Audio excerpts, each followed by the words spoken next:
Page 7, Deer at Winter Feeding Place. It's a melody by Beethoven. It's from a sonatina. 4/4 time, there's one flat, we're in the key of F major. Make sure you can do the scale for F major and the scale for D minor. There should be 2 octaves up and down on each. You just as well do the arpeggios too for F major and D minor, but at least 1 octave if you haven't been doing them. One hand at a time. The fingering for the most part is okay. You're up here, you're in F major, you're using the F major fingering for the scale. See, it's just F major scale. Cross over. And I connect everything at first, and we'll put in the staccatos and stuff later. And then up here, 4th finger there, 4. Now, 3rd line down, 2nd measure, here, for the whole note, I recommend a thumb. This way you're in position for the next measure. So it's here, here, and then going on is like it was at the beginning. Left hand, broken chord. And going on. Some people would finger pedal the bottom note. You might try it and see what you think. I don't know, it would experiment. You don't have to. It just brings out the bottom note a little better.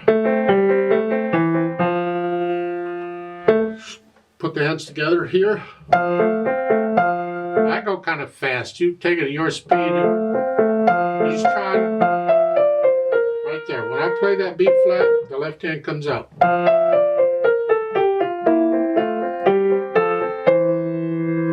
And B flat again, the left hand comes out. That's by itself. Come up. Right there, left hand comes out.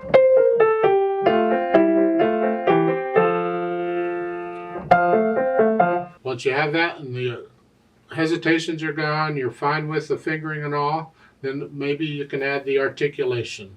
The 2 neutral line, hold on to that for as long as possible. Don't cut it the least bit short. And then staccato, and I'm going to hinge at the wrist here. Short staccato.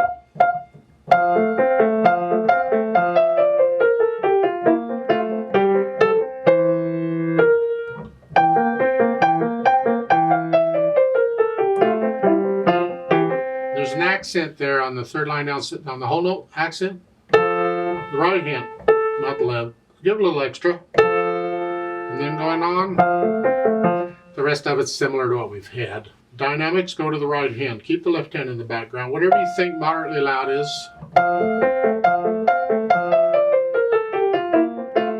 Crescendo, go up to loud. Come back down. Moderately. Now you're loud here. Then you come up. And they want you to go up again. No, they're not giving you everything. They're giving you an idea. You see, when they put in, first off, this is an arrangement. When they put in the articulation and the dynamics and all that, they're sort of telling you a general guide of how you can interpret it. That's all this is. They didn't used to do that. Back in the 1700s and before, they didn't do any of that. It was up to you to just know how to interpret it. So you wouldn't get any staccatos or dynamics or none of that stuff. Well, here you have to experiment with it. You have that swell, the hairpins, from the last of the 1st line to the beginning of the 2nd line. You're going to go up. Here, here, down. Okay. And then they want it loud. But then in the 3rd line, they want you to go up again. I'm suggesting that maybe on these scales going down throughout the piece, come down as you do that. Do a little, just a little decrescendo. Then you can go back up. The same thing when you're loud. Come back down to about a moderately soft or so. And then, see, and that, I think that whole note really ought to be loud with an accent, makes it very loud. Claps the wrist, or don't tense up and play with a stiff wrist. And now you're going to be moderately loud like you were at the beginning. I suggest as you come down, get a little softer. did you notice in the fourth line down, it's third finger there? It's because of the black keys. They get in the way, so we have to adjust the fingering a little bit. And then moderately soft at the end. And here, since you're already soft, you can just stay there. You don't have to get softer coming down. Come down to soft or very soft, it's up to you. Probably just soft is fine at the end. So you have to adjust the dynamics for what's going on. When are you getting louder and when are you getting softer and when are you doing this to that? You make adjustments to help bring them out. The left hand here is just in the background. Keep it in the background. And then finally the speed. Okay, Jocoso. Jocoso is kind of a fun, gamish, playful, happy, have fun with it. To me, it's more like an allegretto. Just not real fast. No, it's playful.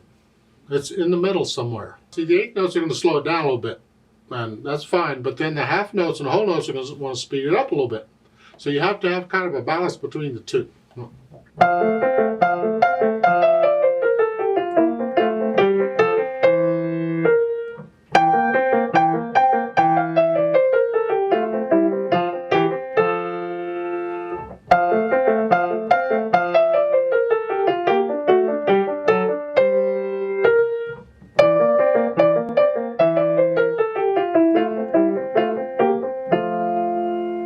At the end, the last measure, I want to hear the F. This needs to be in the background.